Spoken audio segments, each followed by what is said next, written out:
E aí galera, começando mais um vídeo no canal, já começando mostrando com essa tabela linda aqui, pra gente não esquecer que o Brasileirão é top 2 do mundo, em cima da Série A, da La Liga, da Bundesliga e da Ligue 1, galera. Então, dentro desse assunto, né, sobre essa tabela, ela começou a rodar muito a Europa e vários, entre outros países, e aí eles começaram, tanto no Reddit e tanto no Twitter, começaram a debater sobre o Brasileirão e a Premier League. Entre vários posts, os ingleses debatendo com os brasileiros. Essa mesma autora aqui, que é a IFFHS, que são eles responsáveis pelos rankings, né, das melhores ligas do mundo, melhores combates, entre outros. E aí depois de tanta discussão entre Twitter e Reddit, por falar qual é a melhor liga, né, se é a Premier League ou o Brasileirão, acabou que a IFFHS soltou uma tabela comparando as duas melhores ligas do mundo. E aí eles já começaram com a nota por partida. Você vê que a Premier League ela fica meio tática, né? 7.9 em 2020, 7.9 em 2025 e aí dá uma alavancagem de 8.1. Acabou que a 2020 o Brasileirão tinha 7.1, 7.3 e 8.0. No começo aqui eles colocaram passe de bola. O Brasileirão ele perde por um ponto só pela Premier League. Duelos defensivos. O Brasileirão empata com a Premier League em duelo defensivo. E aí, gols por partida, por incrível que pareça, o Brasileirão ele tá com uma nota 2.1, que é magnífico essa nota. E, cara, é impressionante, né? Nos duelos do Brasileirão é 2 gols ou mais, cara. Todos os jogos, 2 gols ou mais. Tem aqui intensidade por jogo, né? O Brasileirão ele ganha da Premier League por intensidade de jogo. Por último aqui, eles colocam o Ticket Venue, que é nada menos que é o ingressos por season, né?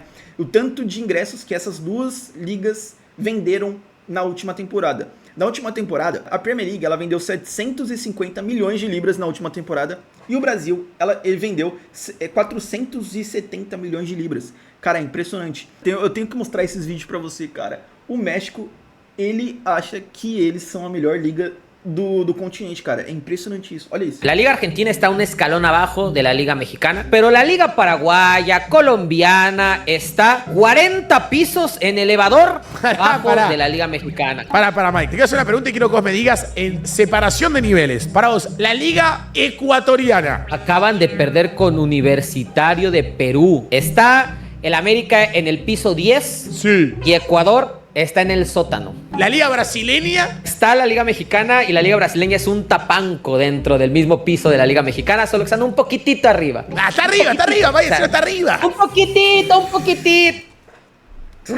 Galera, vamos falar do que interessa aqui. A BBC Sports, que é uma das melhores, ou se não a melhor, o melhor site, né, de informação na Europa, acabou de colocar aqui as 24 horas que prejudicaram a reputação da Premier League como a melhor liga do mundo. Acabou, galera, que nos últimos tempos tá falando tão bem da liga brasileira e tão mal da Premier League, cara, que aonde você entra estão falando mal da Premier League. A Premier League com o início difícil da Liga dos Campeões. E galera, colocaram aqui no Reddit, os próprios ingleses colocaram que nos últimos meses, né, a palavra Brazilian League foi quadriplicado o número de pessoas querendo saber da Liga Brasileira. É impressionante, cara. Quadriplicou o número. Eu me perguntei, como os brasileiros conseguiram vencer uma liga que é enormemente superior ao resto do continente americano? Vamos ver primeiro o que o torna tão atraente. Os elementos-chave para o sucesso foram a competição, a exportação de talentos e a capacidade de servir o produto globalmente.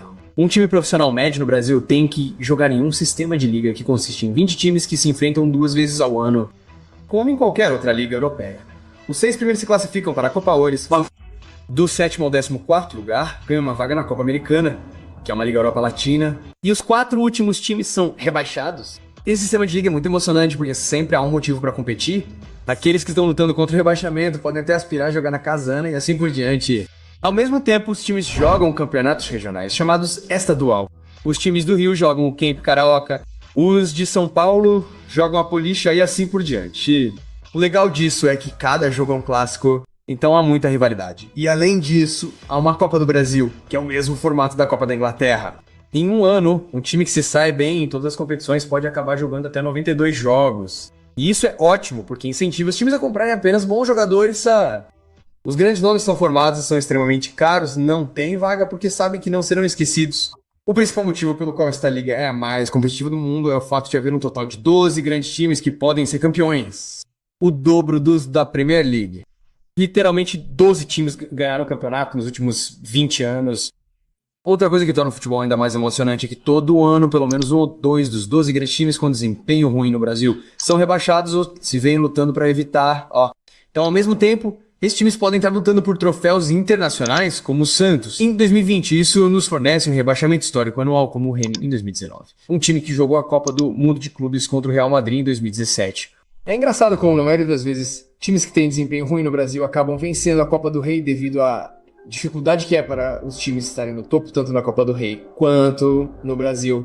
No fim das contas, os brasileiros enfrentam um potencial campeão da Copa do Rei todo fim de semana sem parar, em estádios que estão sempre lotados.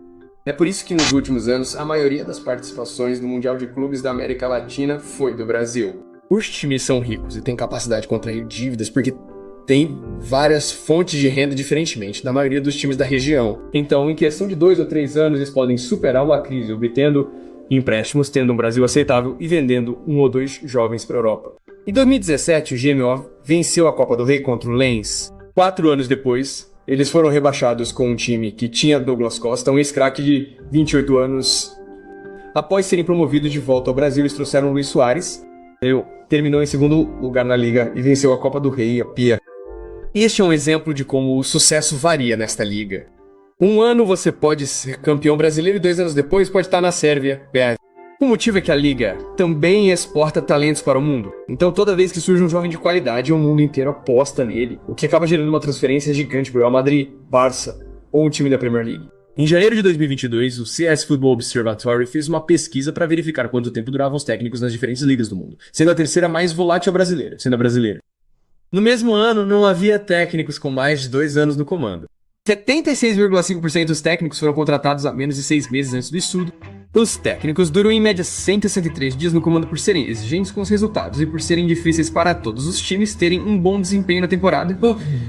No passado, o Brasil derrotou o Botafogo, uma dica de H. Janeiro, um campeão importante, mas incomum, passou 31 semanas no topo da liga e teve uma diferença de 13 pontos em relação aos demais times em relação. Em outubro, o técnico Bruno Lage foi demitido. O motivo foi que o time foi eliminado da Copa Americana e perdeu 3 jogos seguidos, diminuindo a diferença de 13 pontos para apenas 7. Nós, fãs de futebol, presenciamos um dos maiores desastres da história. Eles terminaram em 5º lugar no campeonato e o Palmeiras foi campeão.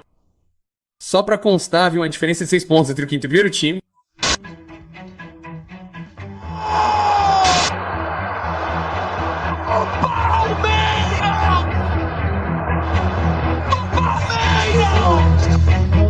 Os brasileiros conseguiram construir um sistema que está em perfeito equilíbrio entre o consumo, pois tem um público enorme, e a exportação de jogadores devido à ótima estrutura que tem para desenvolver talentos e chegar às ligas europeias. A qualidade de um time varia a cada ano, porque eles precisam contratar novos jogadores para promover jovens talentos para substituir os jogadores vendidos. Então a cada temporada ninguém sabe o que vai acontecer. No final das contas, não vejo razão para não aproveitar o Brasil. É um produto excelente, com um dos elementos-chave do nosso mundo moderno. O dinamismo, que falta nas 5 principais ligas europeias. Galera, deixem aí nos comentários o que vocês acharam desse vídeo. Tomara que vocês tenham gostado, tomara que também o brasileiro continue crescendo. E cara, você vê como o real, ele machuca o Brasileirão, porque se a gente tivesse uma moeda mais forte que competisse com o euro ou com a libra, o Brasileirão, mano, eu não tenho dúvida que o Brasileirão ia estar na primeira colocação das melhores ligas do mundo, porque mesmo com uma moeda fraca, a gente está no top 2. Por que moeda fraca? A moeda fraca prejudica. Igual, a gente gasta em real, mas no final das contas, que eles vão comparar lá na tabela e fazer comparação, é a libra, ou também o euro. Então a gente sempre vai estar em desvantagem em questão de dinheiro. Mas, cara, é impressionante como a gente continua ainda nas melhores ligas do mundo. Galera, deixa nos comentários aí o que você achou e até a próxima.